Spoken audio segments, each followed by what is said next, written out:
Adishakti services के YouTube channel में आप सभी का स्वागत है। अपना कीमती वक्त हमें देने के लिए धन्यवाद। हम आपकी बेहतर सेवा करते रहेंगे। यदि आपको हमारे वीडियोस पसंद आ रहे हैं तो कृपया अपने दोस्तों को इस संबंध में बताएं और उनसे हमारा चैनल सब्सक्राइब करवाएं। इस साल केरल में दक्षिण पश्चिम मानसून 4 दिन देरी से पहुंचने का अनुमान है। इंडियन मीटियोरोलॉजिकल डिपार्टमेंट यानी IMD के अनुसार मानसून 5 जून तक दक्षिण राज्य में पहुंच जाएगा।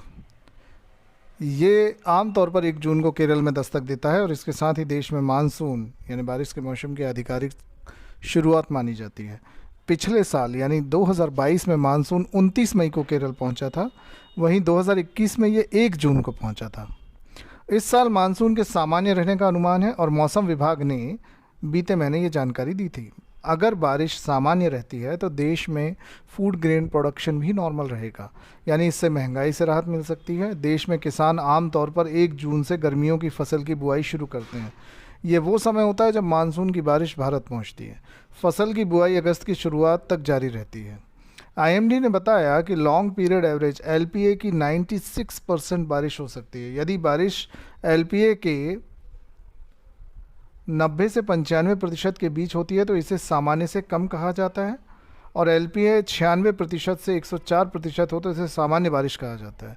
और अगर LPA 104 से 110% के बीच है तो इसे सामान्य से ज़्यादा बारिश कहते हैं। 100% से ज़्यादा को एक्सेस और 90% से कम बारिश को सूखा पड़ना कहा जाता है। देश में साल भर जितनी बारिश होती है उसका 70% यानी दक्षिण पश्चिम मानसून से बरसता है। अब भी हमारे देश में 70 से 80% किसान सिंचाई के लिए बारिश के पानी पर निर्भर हैं। ऐसे में उनकी पैदावार पूरी तरह से मानसून के अच्छे या ख़राब रहने पर निर्भर करती है। ख़राब मानसून होने पर महंगाई भी बढ़ती है।